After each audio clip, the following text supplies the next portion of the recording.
누가복음 5장을 통하여서 구원으로 읽는 누가복음 하나님의 구원을 알아봅니다.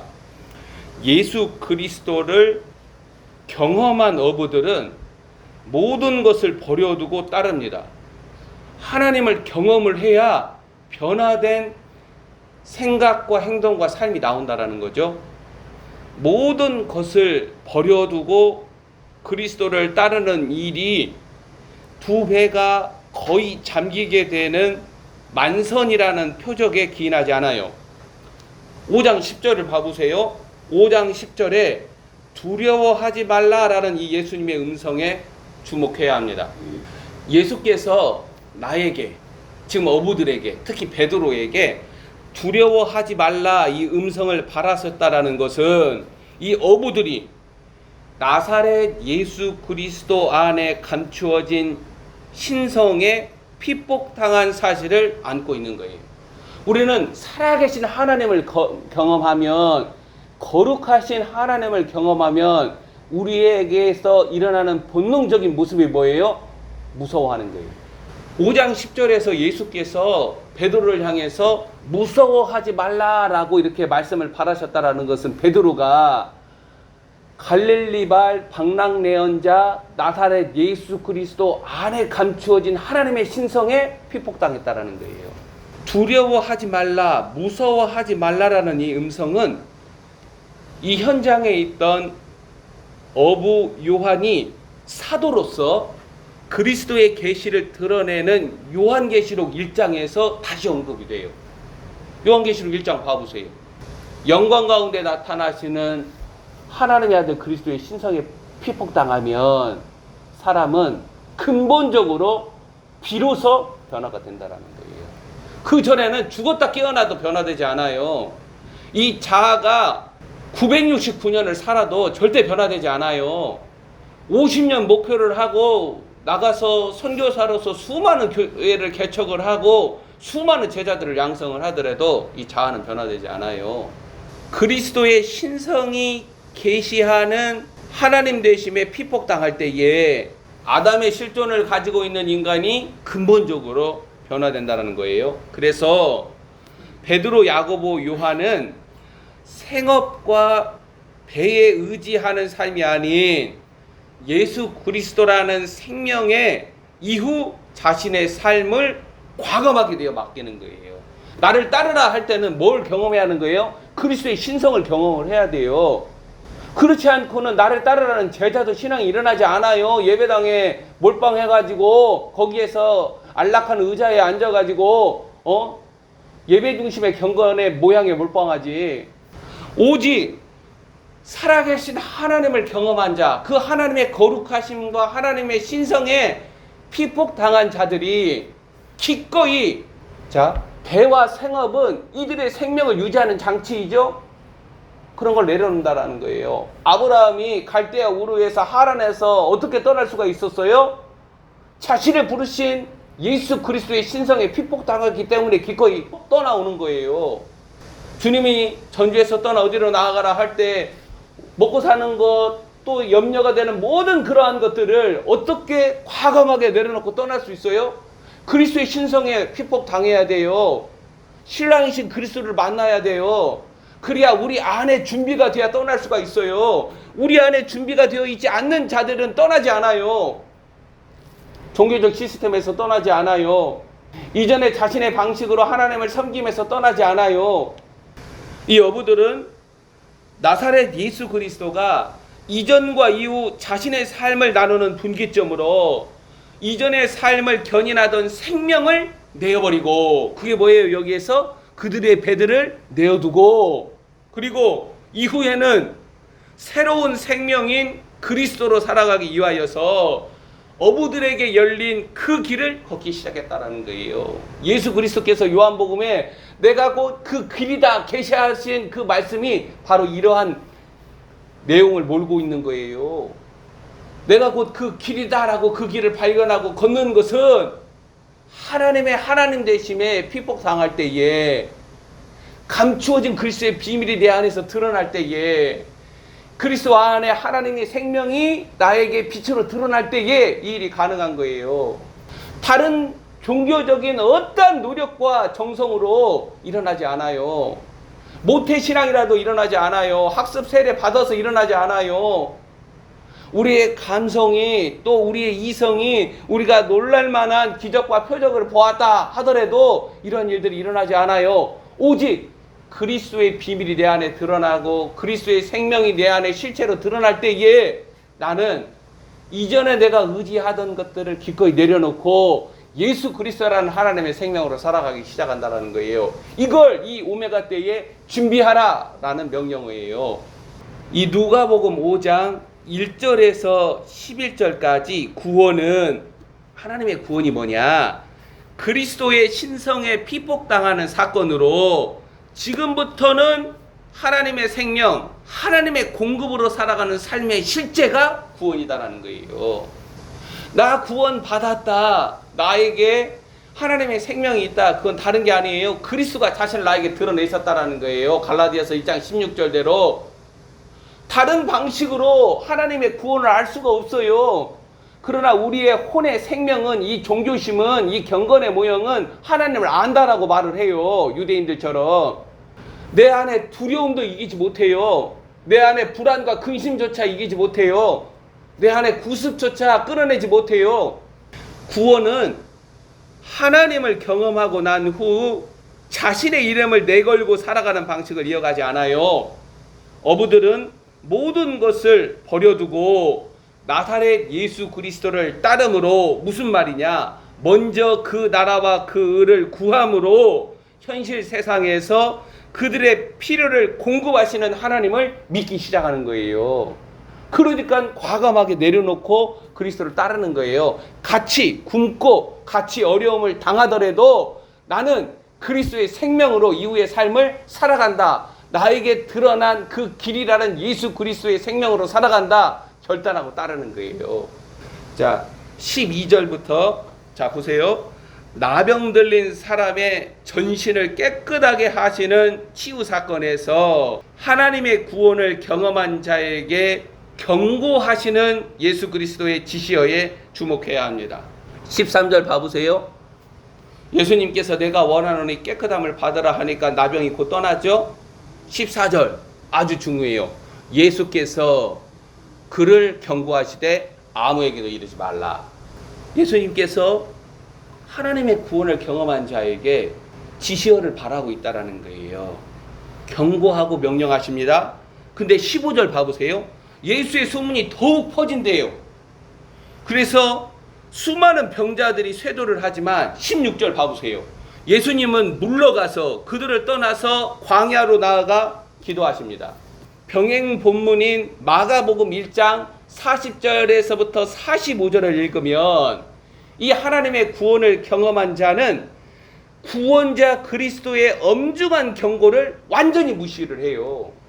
너 입 다물어야 돼. 절대 입 열면 안 돼. 입 열 때가 있어. 주님이 그렇게 말씀하시는데, 깨끗함을 받은 이 사람은 그 감정과 그 입술의 문을 지키지 못하고 흥분되어서 떠버린다라는 거예요.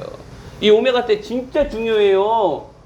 주님이 나에게 뭘 이루시고 나를 보이실 때에, 주님, 제가 이것을 사람들에게 나누어서 증거해도 되겠습니까? 이걸 어느 때 이르리까? 이런 걸 물어야 돼요. 이 나병 들린 사람, 이 사건이 왜 중요하냐? 그리스도의 명령어 지시어라는 태그가 딸려올 때 입술의 문을 제어하지 못하고 마음을 제어하지 못하고 지키지 못하는 자들이 발설한 소문들이나 간증들이 하나님의 구원 역사를 방해한다라는 거예요. 이런 사람들은 하나님의 구원을 피상적으로 이해하기 때문에 나에게 들려지는 그리스도의 명령어를 무시해요. 그걸 경청하지 않는다라는 거예요. 이 마지막 때 준비하라 하면서 하나님께서 훈계와 책망과 징계를 바라실 때에 이것을 깊게 생각하지 않아요. 자신의 감정이나 마음의 반응을 따라서 하나님 앞에 풀어버리지. 나를 치유해 준 거예요. 사실 나병 환자가 낫는다라는 것은 지금 어머니 40년이 넘어가는 이 백납이 하루 만에 깨끗하게 된다라는 것은, 이것은 천지개벽 사건이죠. 이 사람이 얼마나 흥분했겠습니까? 이전에는 나병으로 인해서 죽을 날만 바라보는 자가 예수 그리스도께서 손을 대가지고 대신즉 내가 원하노니 깨끗함을 받으라 하니 그 즉시 나병이 다 깨끗이 나았잖아요. 얼마나 흥분했겠습니까? 그 흥분한 감정과 마음을 따라서 임으로 행해버린다라는 거예요. 이렇게 오늘날 기독교 방송에 나와서 은혜, 사랑, 치유의 이름으로 구원을, 복음을 말하는 자들은 사실 앞 단락에서 어부들인 베드로와 야고보, 요한이 경험한 구원 사건과는 결이 다르다라는 사실을 알아야 한다는 거예요. 하나님의 구원 사건이 그리스도를 경험하는 사건이 되지 못하고 한시적으로 질병이나 마음이 치유받고 회복되는 병고침이라는 기적으로 끝나버리는 슬픔이 여기서 나타난다는 거예요. 그래서 중풍병자 치유 사건이 다시 나오는 거예요. 자, 17절 이하 중풍병자 치유 사건에서 무엇이 언급이 되느냐? 내 죄 사함을 받았다라는 이 증거는 하나님의 구원 사건에서 중요한 열매가 뭐냐? 네 병이 낫는 게 아니라는 거예요. 뭐라는 거예요? 죄 사함이라는 실체라는 거예요. 우리 알잖아요. 성도 어머니가 얼마나 기도 많이 하셨어요? 저도 얼마나 기도 많이 했어요. 그때 주님이 주시는 음성이 뭐였어요? 네 병 낫기를 위해 기도하지 말고 또 구원받기를 위해서 기도하라. 나병 들린 사람이 전신이 깨끗하게 됨으로 말미암아 동네방네 떠벌리고 다니잖아요. 왜? 병이 고침을 받았어요. 근데 중풍병자 사건을 다시 배치를 하면서 뭘 강조를 해요? 네 죄 사함을 받았느냐? 하나님의 구원의 중요한 열매가 뭐냐? 죄사함이라는 증거라는 거예요. 죄사함이라는 자신 안에 실체가 있어야 한다는 거예요. 기적같이 질병이 낫고 마음의 병이 사라졌다라는 표적에 있는 게 아니라는 거죠. 그래서 하나님의 구원 사건에서 택으로 딸려 나오는 그리스도의 명령어와 지시어가 참으로 중요한 거예요. 하나님 앞에서는 침묵이 중요해요.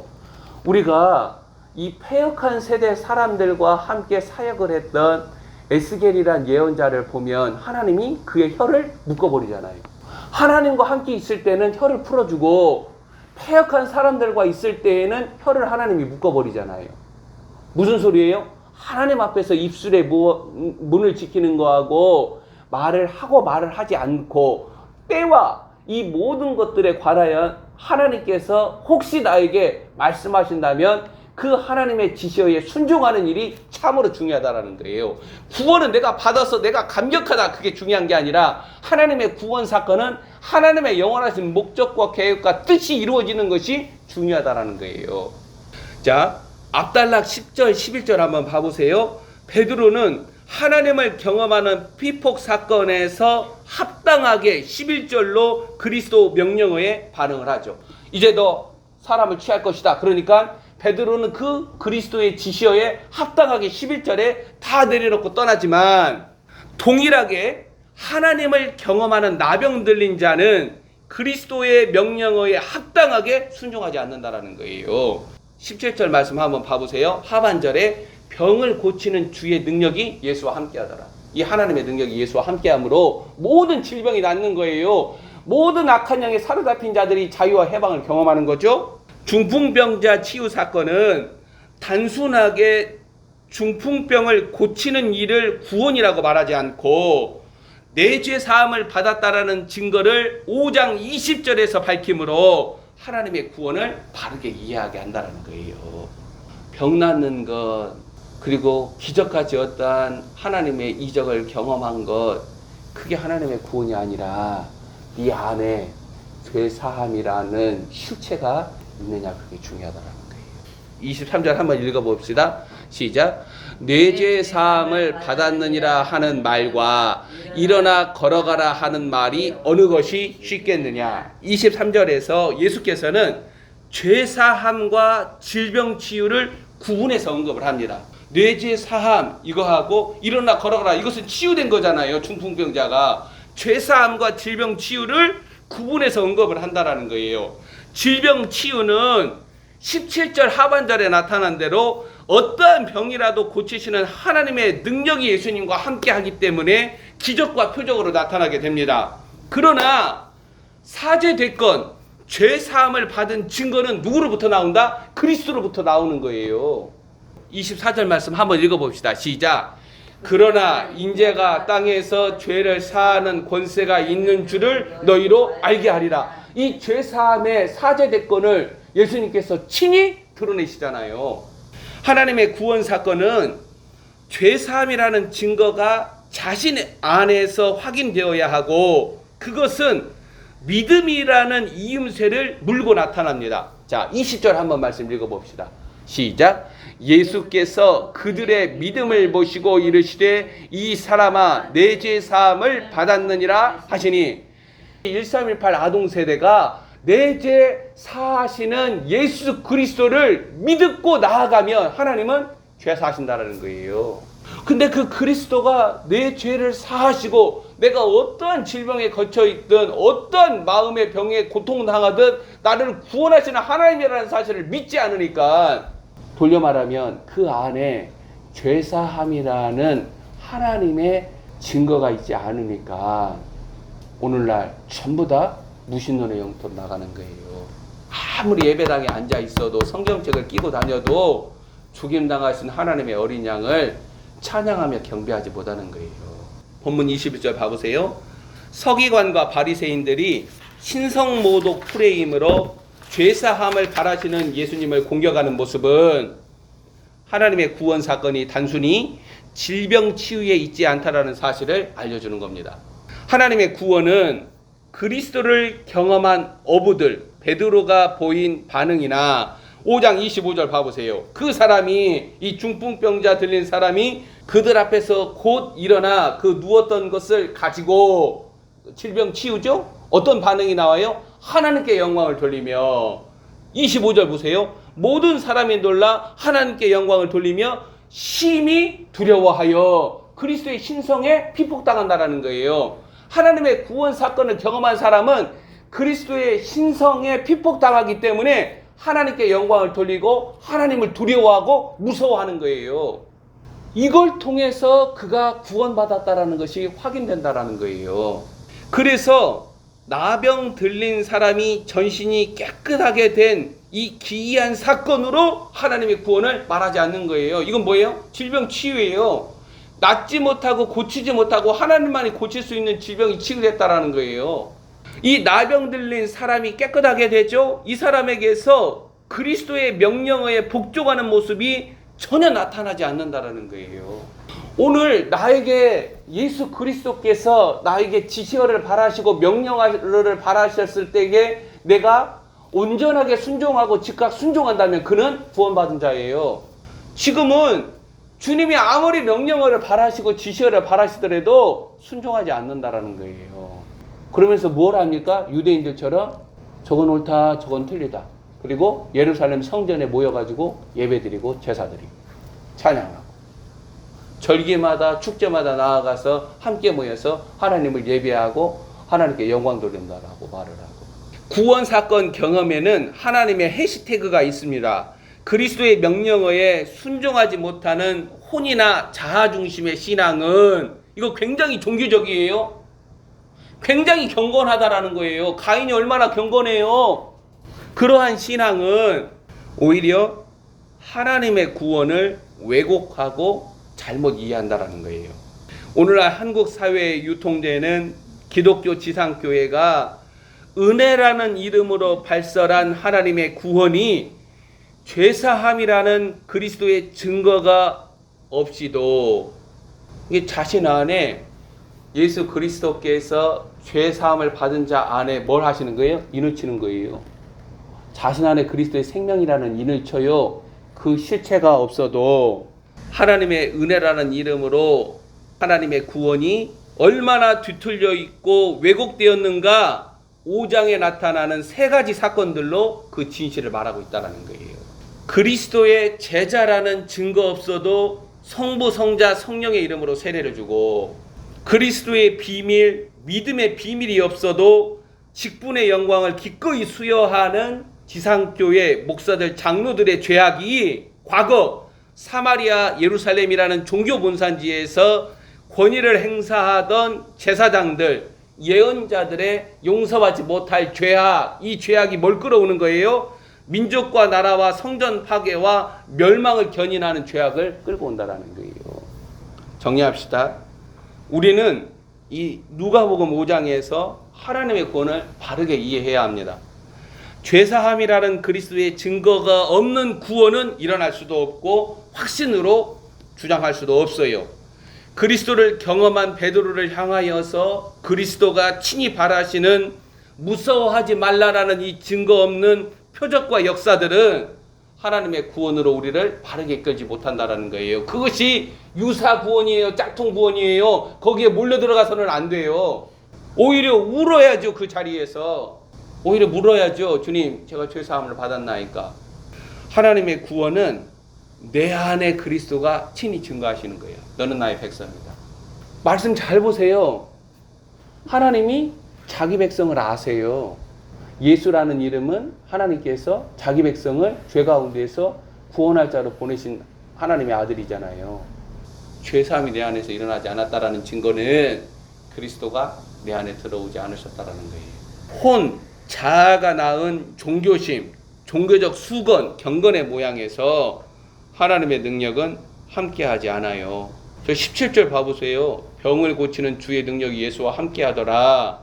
병을 고치는 하나님의 능력, 악한 영들을 내어 쫓는 하나님의 능력이 하나님의 백성과 함께할 때에 저 그리스도 세상에서 악한 영들을 무서워하지 아니하고 결박하여 내쫓을 뿐만 아니라 나사렛 예수 그리스도께서 시위하신 하나님의 능력처럼 각색 병든 자들이 병고침을 얻는 거예요. 하나님의 생명에서 흘러나온 이 하나님의 능력이 나사렛 예수 그리스도와 함께한 것처럼 그리스도 생명에서 나오는 하나님의 능력이 오늘도 누군가에게서 믿음을 보시고 이 죄사함을 받았느니라 선언하신다는 거예요. 구원자 예수 그리스도를 아는 은혜가 하나님의 구원을 바르게 이해하는 눈을 우리 주님께서 주시기를 간절히 기도합니다. 기도합시다.